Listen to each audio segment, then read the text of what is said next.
একজন তরুণ কৃষক ছিল, যার হৃদয় ছিল অতি সদয়। সে তার স্ত্রীসহ সুখে বসবাস করত। তারা আল্লাহর দেওয়া যতটুকু ছিল তাতেই সন্তুষ্ট থাকত।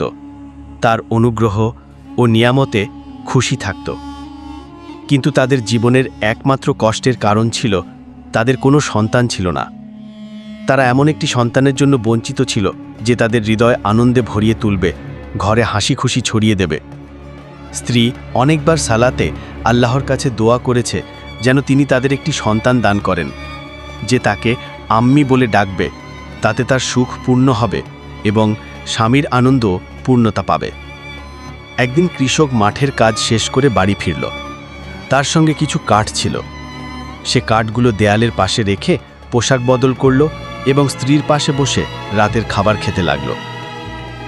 খাওয়া শেষ হলে স্ত্রী স্বামীর সঙ্গে কথা বলতে লাগল এবং তাকে একটি স্বপ্নের কথা বলতে লাগল। সে বলল, আমি আজ রাতে স্বপ্ন দেখেছি আল্লাহ তাআলা আমার দোয়া কবুল করেছেন, আমার সালাত গ্রহণ করেছেন এবং আমাদের একটি সুন্দর সন্তান দিয়েছেন। যখন স্ত্রী তার স্বপ্নের কথা বলছিল আর স্বামী আনন্দে শুনছিল এবং চাইছিল যেন এই স্বপ্ন সত্য হয়, তখন তারা দুজনেই দেখল কাঠের গাদার ভেতর থেকে একটি ছোট সাপ বের হলো। সাপটি ছোট, নরম, নড়াচড়া করছিল। স্বামী স্ত্রী সাপটিকে দেখে চুপ হয়ে গেল এবং তার চলাফেরা লক্ষ্য করতে লাগল। তখন স্ত্রী নিজের অবস্থা মনে করে কান্না শুরু করল। সে স্বামীকে বলল, দেখো, এমনটি সাপেরও সন্তান আছে আর আমাদের কোনো সন্তান নেই। স্বামী স্ত্রীর মন ভাঙ্গা সান্ত্বনা দিতে লাগল। তাকে সান্ত্বনা দিতে লাগল, কিন্তু স্ত্রী কাঁদা থামালো না।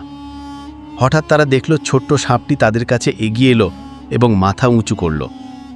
তারপর সে সুন্দর কণ্ঠে শুদ্ধ ভাষায় বলল, হে মহিয়ম্মা, তুমি সন্তান না পাওয়ার জন্য কেঁদো না। আমাকে সন্তান হিসাবে গ্রহণ করো।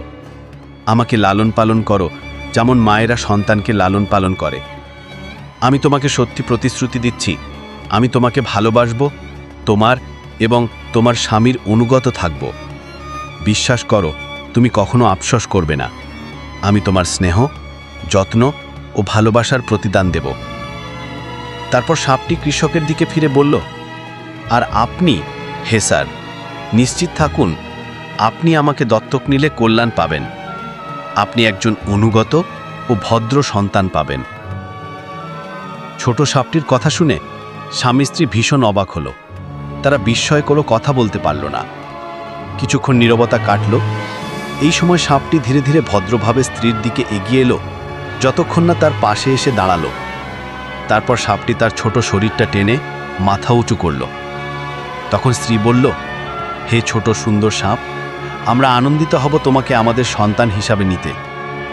আমরা তোমাকে লালন পালন করব যেমন বাবা মা তাদের সন্তানকে করে। আমরা তোমাকে যত্ন নেব, ভালোবাসব যেন তুমি আমাদের সত্যিকারের সন্তান। তারপর স্ত্রী সাপটিকে উঠিয়ে নিল, পরিষ্কার করল, তাকে একটি পরিষ্কার জায়গায় রাখল। একটি নরম বিছানা বানালো একটি রেশমি কাপড় দিয়ে এবং তাকে কাপড় রাখার আলমারিতে শুইয়ে দিল। সে দরজার একটি অংশ খোলা রাখল যেন বাতাস ঢোকে এবং সাপটি মারা না যায়।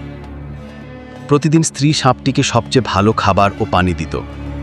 সকাল, দুপুর, রাত 3 বেলা নিয়মিত আলাদা থালায় তাকে খেতে দিত। সে যেন একজন মায়ের মতোই তার সন্তানের সব কিছু দেখাশোনা করত। সাপটি ধীরে ধীরে বড় হতে লাগলো, বিশাল হয়ে গেল। দিনে সে বাড়ির বাগানে যেত আর খাবারের সময় নিয়ম করে ফিরে আসত। রাত হলে আলমারিতে ঢুকে ভোর পর্যন্ত ঘুমাত। সে কৃষককে আব্বা আর কৃষকের স্ত্রীকে আম্মা বলে ডাকত। কোনো কিছু প্রয়োজন হলে সম্মান ও ভদ্রতার সঙ্গে চাইত। কিছু অসুবিধা হলে কোমলভাবে জানাত। মাস, বর্ষ কেটে গেল। কৃষক, তার স্ত্রী আর সাপ, তারা যেন একটি সুখী পরিবারে পরিণত হলো। একদিন সাপ তার আব্বা কৃষককে বলল, আব্বা, আমি এখন বড় হয়েছি, যুবক হয়েছি, আমি বিয়ে করতে চাই। কৃষক খুশি হয়ে বলল, এটা ভালো কথা। আমি মাঠে গিয়ে তোমার জন্য তোমার জাতের কোনো স্ত্রী খুঁজে বের করব, যাতে সে তোমার জীবন সঙ্গিনী হয়, সুখে দুঃখে পাশে থাকে। সাপটি বলল, না আব্বা, আমি সাপের সঙ্গে বিয়ে করতে চাই না। তারা আমার জন্য উপযুক্ত নয়, আমিও তাদের জন্য উপযুক্ত নয়। আমি বিয়ে করতে চাই সুন্দরী রাজকন্যাকে, মহান সুলতানের কন্যাকে। তাই তুমি রাজধানীতে গিয়ে সুলতানের প্রাসাদ খুঁজে বের করো, সুলতানের সঙ্গে সাক্ষাতের অনুমতি চাও, তারপর আমার ইচ্ছার কথা জানাও। বলো আমার ঘরে একটি বড় সাপ আছে যে তার রাজকন্যাকে বিয়ে করতে চায়। কৃষক ছিলেন সরল মনের মানুষ। তিনি সাপের আদেশ মেনে নিলেন, রাজধানীতে গেলেন, সুলতানের প্রাসাদ খুঁজে বের করলেন, সাক্ষাতের অনুমতি চাইলেন। যখন অনুমতি পেলেন এবং সুলতানের সামনে দাঁড়ালেন, তখন বললেন, হে মহান সুলতান, আমার ঘরে একটি বড় সাপ আছে। আমি ছোটবেলা থেকে তাকে লালন পালন করেছি। সে আপনার কন্যা রাজকন্যাকে বিয়ে করতে চায়। সে আমাকে তার পক্ষ থেকে পাঠিয়েছে। সে অদ্ভুত এক সাপ, মানুষের মতো কথা বলে, মানুষের মতো চিন্তা করে, যদিও তার রূপ সাপের। সুলতান দেখলেন কৃষকটি সরল ও বোকা ধরনের। তিনি উচ্চস্বরে হেসে বললেন, বাড়ি ফিরে যাও, তোমার সাপকে বলো আমি আমার কন্যাকে তার সঙ্গে বিয়ে দেব যদি সে আমার প্রাসাদের বাগানের সব ফলকে সোনায় রূপান্তর করতে পারে। সুলতানের কথাকে রসিকতা ভেবে আর কিছু ভাবলেন না। কৃষক বাড়ি ফিরে সাপকে সব কথা বলল। সাপ বলল, আব্বা, কাল ভোরে তুমি একটা বড় ঝুড়ি নিয়ে বাগানে যাবে। যত বীজ, গাছের শিকড়, ডালপালা পাও সব কুড়িয়ে আনবে। তারপর সেগুলো সুলতানের বাগানে রোপণ করবে। তারপর দেখবে অদ্ভুত সব বিস্ময়। কৃষক বলল, আমি আমার সর্বোচ্চ চেষ্টা করব তোমার ইচ্ছা পূরণে। ভোরে কৃষক জেগে উঠে ঝুড়ি নিয়ে বাগানে গেল। সে যত বীজ, গাছের শিকড়, ডালপালা পেল সব ঝুড়ি ভরে তারপর সেগুলো সুলতানের বাগানে নিয়ে গিয়ে রোপণ করল। খেজুর, অ্যাপ্রিকট, পিচ, আম ইত্যাদির বীজ ছড়ালো, শিকড় ও ডালপালা রোপণ করল যেমন সাপ তাকে শিখিয়েছিল। সে শেষ করতেই দেখল বাগানের সব গাছপালা, কাণ্ড, শাখা, ডাল, পাতা, ফুল, ফল সব সোনায় পরিণত হয়ে গেছে। ঝলমলে সোনার বাগান দেখে কৃষক অবাক হয়ে দাঁড়িয়ে রইল। তারপর দ্রুত দৌড়ে বাড়ি ফিরে সাপকে খবর দিল। এদিকে সুলতান নিজের বাগানে নামলেন কিছু সময় কাটাতে, কিন্তু সেখানে তিনি এক অদ্ভুত দৃশ্য দেখলেন। গাছপালা, ফলমূল, ফুল সবকিছু সোনা হয়ে গেছে। তিনি নিজের চোখে বিশ্বাস করতে পারলেন না। বারবার দেখলেন, খুঁটিয়ে দেখলেন, শেষে নিশ্চিত হলেন পুরো বাগান সত্যিই সোনায় রূপান্তরিত হয়েছে। তিনি অবাক হয়ে নিজেকেই প্রশ্ন করতে লাগলেন, হতভম্ব, বিস্মিত, স্তম্ভিত হয়ে। এটার মানে কি, উদ্দেশ্য কি? এমন কথা বারবার ভাবতে লাগলো সুলতান। সে নিজের মনে বলতে লাগলো, এটা কোনোভাবেই সেই দরিদ্র কৃষকের কাজ হতে পারে না যে আমার কাছে এসে বলেছিল সাপটি আমার মেয়েকে বিয়ে করতে চায়। এদিকে সাপ কৃষককে আবার সুলতানের কাছে পাঠালো প্রতিশ্রুতি পূরণের জন্য, অর্থাৎ এখন বিয়ে দেওয়ার সময় এসেছে। তখন সুলতান উত্তর দিল, অপেক্ষা করো, বিষয়টা এত সহজ নয়। যদি সত্যিই সাপ আমার মেয়েকে বিয়ে করতে চায় তবে তাকে অবশ্যই পুরো প্রাসাদের মেঝে ঘন সোনার আস্তলনে ঢেকে দিতে হবে। এরপরেই আমি আমার কন্যা, যে শ্রেষ্ঠ রাজকন্যাদের একজন, তাকে কোনো সাপের সঙ্গে বিয়ে দিতে রাজি হব। কৃষক ভয় পেতে লাগল, কিভাবে এই কঠিন শর্ত সাপকে জানাবে। তবুও শেষ পর্যন্ত সাহস করে সব কথা বলে দিল। সাপ শান্তভাবে উত্তর দিল, আবার মাঠে যাও, সবুজ ঘাস কেটে নিয়ে একটি ঝাড়ু বানাও। তারপর সেটি দিয়ে সুলতানের প্রাসাদের ঘর থেকে ঘর, তলা থেকে তলা ঝাড়ু দাও, 1 ইঞ্চিও বাদ দিও না। তারপরই তুমি বিস্ময়কর কিছু দেখবে। পুরো প্রাসাদের মেঝে সোনার স্তরে ঢেকে যাবে। কৃষক দ্রুত মাঠে গেল, সবচেয়ে ভালো সবুজ ঘাস কেটে নিয়ে গাঁট বেঁধে একটি সবুজ ঝাড়ু তৈরি করল। তারপর সুলতানের প্রাসাদে গিয়ে অনুমতি চাইল ঝাড়ু দেওয়ার জন্য। অনুমতি পেয়ে ঝাড়ু দিতে শুরু করল। অদ্ভুত ব্যাপার, যে ঘরে ঝাড়ু দিল সেই মেঝে ঝলমলে সোনায় পরিণত হলো, যেন সোনার কার্পেট বিছানো। প্রথম তলা শেষ করে দ্বিতীয়, তৃতীয় সব তলা ঝাড়ু দিল। একেবারে পুরো প্রাসাদের মেঝে ঘন সোনার স্তরে ঠেকে গেল। এরপর কৃষক সাপের প্রতিনিধি হয়ে সুলতানের কাছে গেল এবং বিনীতভাবে অনুরোধ করল, এখন দয়া করে প্রতিশ্রুতি পালন করুন। আপনার ইচ্ছা পূর্ণ হয়েছে। পুরো প্রাসাদ এখন সোনার আস্তরণে ঢাকা। রাজকন্যাকে সাপের সঙ্গে বিবাহ দিন। এবার সুলতান কিছুটা চুপ হয়ে গেল। তার আর কিছু শর্ত দেওয়ার সাহস হলো না। সে বলল, ঠিক আছে, আমি রাজি আছি, কিন্তু শেষ শর্ত হলো আমার কন্যা নিজে যদি রাজি হয়। সুলতান তখন রাজকন্যাকে ডাকলেন। তিনি বললেন, হে আমার প্রিয় কন্যা, আমি এক অবিবেচক প্রতিশ্রুতি দিয়ে ফেলেছি, জ্ঞানহীন তাড়াহুড়ো করা প্রতিশ্রুতি। কিন্তু প্রতিশ্রুতি তো দিয়েছি, আর প্রতিশ্রুতি ভঙ্গ করা আমার কাছে লজ্জার বিষয়। আমি চাই তুমি আমার এই প্রতিশ্রুতি পূর্ণ করো। রাজকন্যা বিনম্রভাবে বলল, হে আব্বা, আমি আপনার আজ্ঞার দাসী, আপনার আদেশ পূর্ণ করব, সেটা মৃত্যুও হলে। আপনি যা বলবেন আমি তাই করব। সুলতান বললেন, আমি চাই তুমি সাপকে বিয়ে করো। রাজকন্যা মাথা নিচু করে পিতার আনুগত্য জানালো এবং প্রতিশ্রুতি দিল সে বাবার ইচ্ছা পূর্ণ করবে। কিন্তু সে জানত না পিতা তাকে কোনো মানুষ নয়, বরং এক ভয়ঙ্কর সাপের সঙ্গে বিয়ে দিতে যাচ্ছেন। সুলতান তখন কৃষককে পাঠালেন সাপকে নিয়ে আসতে। কিছুক্ষণ পর দেখা গেল 4টি হাতি টেনে নিয়ে আসছে সোনার তৈরি একটি রথ। সেই রথে বসে আছে বিশাল সাপ, আর তার পাশে কৃষক। শহরের রাস্তায় রথ যেতেই মানুষ ভয়ে দৌড়ে পালাতে লাগলো। অবশেষে রথ প্রাসাদে পৌঁছালো। প্রহরী, কর্মচারী সবাই ভয়ে কাঁপতে লাগলো, অনেকেই পালিয়ে গেল। সুলতান ও সুলতানা ছুটে গেলেন রাজকন্যার ঘরে এবং তাকে বললেন, চলো পালাই কন্যা, ভয়ঙ্কর সাপ আসছে, আমাদের পালাতেই হবে। কিন্তু রাজকন্যা দৃঢ় কণ্ঠে বলল, না আব্বা, আমি পালাবো না। আমি তো আপনাকে প্রতিশ্রুতি দিয়েছি আপনি যাকে বেছে দেবেন তাকেই বিয়ে করব, আর আপনি সাপকে প্রতিশ্রুতি দিয়েছেন যদি আমরা কথা ভঙ্গ করি সেটা লজ্জাজনক হবে। আমি থাকব, আমার বাগদত্ত আসুক। সুলতান ও সুলতানা কষ্ট নিয়ে প্রাসাদের উপরের তলায় গিয়ে দরজা বন্ধ করে দিলেন। কিছুক্ষণ পর সাপ রাজকন্যার কক্ষে প্রবেশের অনুমতি চাইল। ভেতরে ঢুকে সে দেখল রাজকন্যা স্থির হয়ে দাঁড়িয়ে আছে। তার মুখে ভয় বা আতঙ্কের ছাপ নেই, বরং সে সাপকে স্বাগত জানাতে নত হল। সাপটি তার দিকে তাকালো প্রশংসা ভরা দৃষ্টিতে। সে অবাক হল রাজকন্যার সাহস ও স্থিরতায়, তার অঙ্গীকার পালন করার দৃঢ়তায় সাপ আবেগাপ্লুত হল। সে বলল, হে সুন্দরী রাজকন্যা, তুমি কি আমাকে বিয়ে করতে রাজি? রাজকন্যা উত্তর দিল, হ্যাঁ, আমি রাজি। মাত্র এই কথাটা উচ্চারণ হতেই ভয়ঙ্কর বিশাল সাপটি অদৃশ্য হয়ে গেল, আর তার জায়গায় দাঁড়ালো এক সুদর্শন যুবক, চমৎকার পোশাক পরা, নীল চোখ, কালো চুল, পুরুষত্ব, সাহস ও বীরত্বের ছাপ মুখে। এ দৃশ্য দেখে সুলতান, যিনি সুলতানার সঙ্গে উপরের কক্ষে লুকিয়েছিলেন, জোরে চিৎকার করে বললেন, হায় আফসোস, হায় দুঃখ, আমি ভয় পাচ্ছি। সাপটি আমাদের একমাত্র সৎ ও পবিত্র কন্যাকে মেরে ফেলেছে। আমি আমার লোভ, লালসা আর সোনার প্রতি আসক্তির জন্যই তাকে ধ্বংস করে ফেলেছি। আমি শুধু ধন সম্পদের কথাই ভেবেছি, আর কিছু ভাবিনি। কিন্তু এখন এই সোনার কি দাম? অর্থ দিয়ে কি আমি আমার প্রিয় কন্যাকে ফিরে পেতে পারবো? তারপর সুলতান ও সুলতানা লুকিয়ে থাকা ঘর থেকে বেরিয়ে এলেন এবং রাজকন্যার ঘরে গেলেন, যেখানে সাপ ঢুকেছিল। তারা ঘরটি বন্ধ অবস্থায় পেলেন। জানালা দিয়ে ভেতরে তাকালেন, কিন্তু রাজকন্যার সঙ্গে কোনো সাপ নেই, বরং আছে এক শক্তিশালী দেহের সুদর্শন যুবক। তার মধ্যে সাহস ও বীরত্বের ছাপ ফুটে উঠছে, আর এক কোণে পড়ে আছে সাপের খোলা চামড়া।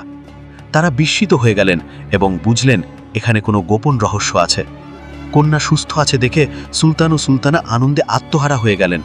দরজায় কড়া নাড়ে ভেতরে প্রবেশ করলেন। তারপর তারা মেয়েকে জড়িয়ে ধরলেন, চুম্বন করলেন, আর তার বাগদত্ত যুবককে অভিনন্দন জানালেন। যুবক তাদের গল্প শোনালো, কিভাবে এক ধূর্ত জাদুকর্ণী তাকে মন্ত্র বলে সাপে রূপান্তর করেছিল, অথচ সে আসলে এক রাজমন্ত্রী, শক্তিশালী এক সুলতানের সন্তান। শুনে সকলেই আনন্দে ভরে গেল। কিন্তু সুখ বেশিক্ষণ স্থায়ী হলো না। হঠাৎ সুলতানা ছুটে গিয়ে সাপের চামড়া হাতে তুলে নিয়ে বললেন, তুমি আর কখনো সাপে রূপান্তরিত হবে না। তারপর সেই চামড়া তিনি আগুনে ফেলে দিলেন। কথা শুনে যুবক রাজমন্ত্রী গভীর বেদনায় বললেন, তুমি জানো না তুমি কি করলে, কত বড় বিপদ ডেকে আনলে। ঠিক তখনই সাপের চামড়া পুড়ে যেতেই যুবক হঠাৎ এক সাদা দুঃখী পাখিতে পরিণত হলো। সে জানালার দিকে উঠতে লাগলো, কিন্তু জানালার কাঁচ বন্ধ ছিল। সে প্রচণ্ড জোরে কাঁচ ভেঙে বেরিয়ে গেল, আর তাতে তার ডানায় গুরুতর আঘাত লাগলো। সুলতান, সুলতানা আর রাজকন্যা দেখলেন লাল রক্তের ফোঁটা ফোঁটা সাদা পালকে লেগে আছে। রাজকন্যা জানালার দিকে দৌড়ে গেল, অসহায় আহত পাখিটিকে আকাশে উঠতে দেখল। সে তাকিয়ে রইল যতক্ষণ না পাখিটি নীল আকাশে অদৃশ্য হয়ে গেল। রাজকন্যা আকাশের দিকে হাত বাড়িয়ে আল্লাহর কাছে তার মুক্তি কামনা করল এবং তীব্র কান্নায় ভেঙে পড়ল।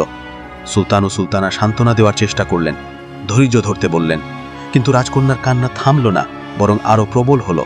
তার দুঃখ গভীরতর হতে লাগলো প্রিয় যুবরাজ বাগদত্তকে হারানোর যন্ত্রণায়। রাত নেমে এলো, প্রাসাদের সবাই শুতে গেল, কিন্তু রাজকন্যা জেগে রইল।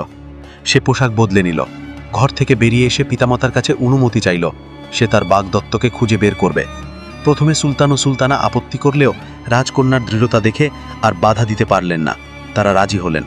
রাজকন্যা প্রতিজ্ঞা করল সে সারা পৃথিবী খুঁজে তার প্রেমিককে খুঁজে বের করবে। সে একা প্রাসাদ ছেড়ে বেরিয়ে এলো, কারও সঙ্গ গ্রহণ করল না। শহর ছেড়ে অনেক দূর হাঁটতে হাঁটতে এক বিরাট জঙ্গলে প্রবেশ করল। অতঃপর তার সঙ্গে দেখা হলো এক শিয়ালের। শিয়াল রাজকন্যার দুঃখ দেখে মর্মাহত হলো। সে সাহায্যের প্রস্তাব দিল রাতে জঙ্গলের বিপজ্জনক পথ দেখিয়ে দেওয়ার জন্য সে রাজকন্যার সঙ্গে যাবে।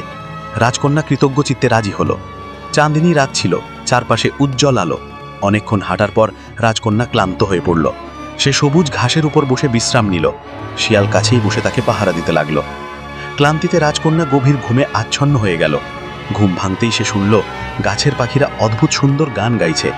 রাজকন্যা বুঝতে পারল না, কিন্তু শিয়াল বুঝল এবং তাকে ব্যাখ্যা করল।